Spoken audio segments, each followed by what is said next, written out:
Hello viewers, Namaste.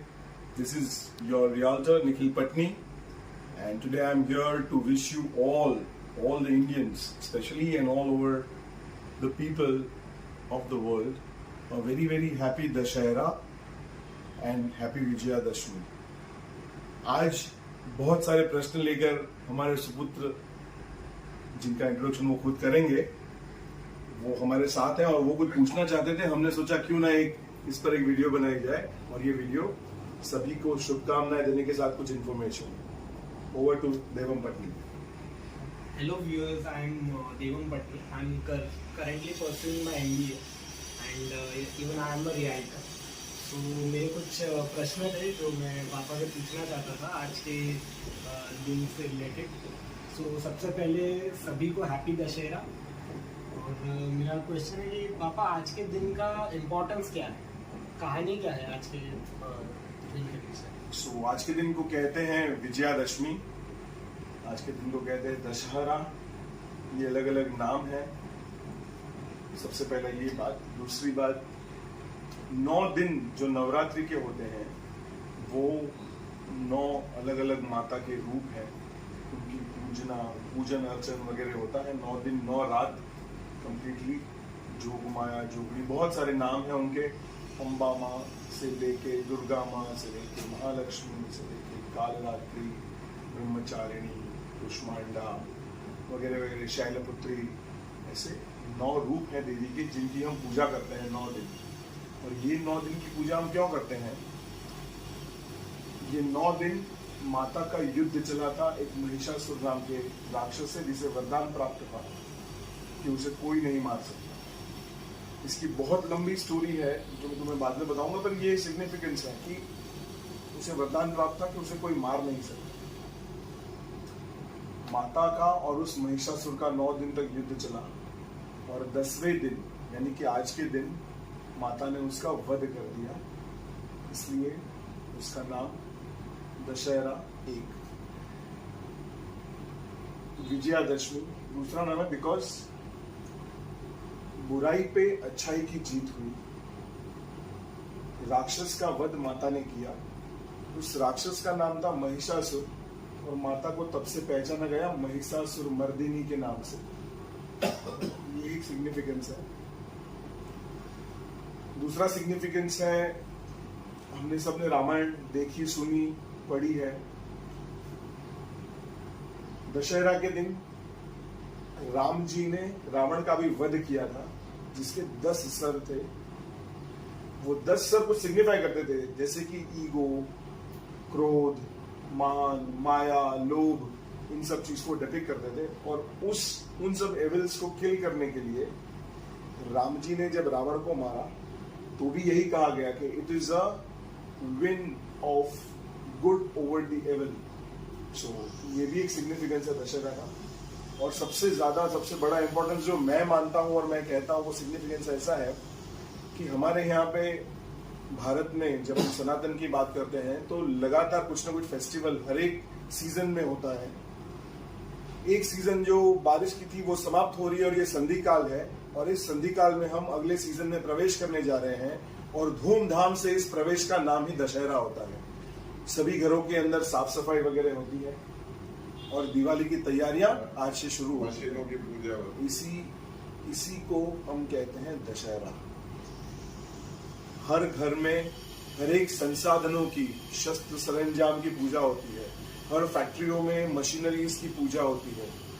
हम Indians ऐसे हैं जो हमें रोटी, शेल्टर या कपड़ा देने वाली हर चीज को हम पूछते हैं, रिस्पेक्ट देते हैं। तो आज दशहरे के दिन हम हर इलेक्ट्रॉनिक्स, हम हर उपकरण जिसका हम उपयोग पूरे साल करते हैं, उसकी आज हम पूजा करते हैं। ये और एक सिग्निफिकेंस है। इसी के साथ मैं दशहरे का सिग्निफिकेंस ओवर करता हूँ। आपको मैंने स्टोरी बता दी, और कोई प्रश्न है तो आप पूछिए। मेरा एक और प्रश्न है कि नवरात्रि के 9 दिन हम गरबा क्यों खेलते हैं? नवरात्रि के 9 दिन जो गरबा खेलते हैं उनके लिए भी मैं एक बहुत अच्छा सवाल है। बिकॉज गरबा खेलना ये बहुत मॉडर्न खेल हो चुका है। हालांकि ये बहुत ही आध्यात्मिक खेल था या आध्यात्मिक भक्ति भाव। हाँ, आध्यात्मिक और भक्ति भावना से भरा हुआ, अपने आप में आध्यात्म जगाने के लिए ये एक बहुत अच्छा अवसर होता है। 9 दिन संधि काल है, जहाँ सीजन चेंज होने वाली है, वहां माता जी की भक्ति से हम शुरुआत करते हैं। हम पूरे ब्रह्मांड को कब याद करेंगे? तो ये जो नवरात्रि के 9 दिन होते हैं उसमें हम गरबे की स्थापना करते हैं। अगर ये गरबा देखो, इसमें कटवर्क है। यूजुअली गरबे में 9 होल्स की 3 लाइंस होती हैं, सो टोटल 27 लाइन, 27 लाइंस, ठीक है। उस 27 लाइंस सिग्निफाई करता है, या कहां से आए वो 27 लाइंस? वो अपने 27 नक्षत्र हैं। 27 नक्षत्र के नाम जानते हैं आप? नहीं। ज्येष्ठा, मघा, उत्तरा, फाल्गुनी वगैरह वगैरह वगैरह, बहुत सारे ऐसे 27 टोटल नाम हैं। ये 27 नक्षत्र हैं। एक एक नक्षत्र के 4-4 चरण होते हैं। कितने? 4। और 27 को अगर 4 से मल्टीप्लाई करो तो 108 आंसर आता है। कितना? 4 चरण मतलब उसके 4 फेजेस होते हैं। एक एक नक्षत्र के 4-4 फेज, तो 27 नक्षत्र, उसके 4 फेज, यानी 108 नंबर। और जब हम गरबा लेते हैं, जब गरबा मतलब हम दोनों हाथ से ताली बजाते हैं और उस गरबे यानी इस गरबे के इर्द गिर्द, इसके इर्द गिर्द गोल गोल घूमते हैं, तो पूरे ब्रह्मांड की आप प्रदक्षिणा करते हैं एक साथ। पूरे ब्रह्मांड की प्रदक्षिणा का मतलब हुआ कि आप इस ब्रह्मांड में रहे हुए हर जीव, हर शक्ति को आप प्रणाम कर रहे हो, आप उसको रिस्पेक्ट दे रहे हो। ये इसका सिग्निफिकेंस है सबसे बड़ा, कि आप पूरे ब्रह्मांड की पूजा एक साथ कर सकते हो। रही बात गरबे की स्थापना वगैरह करने की, गरबा खेलते क्यों है?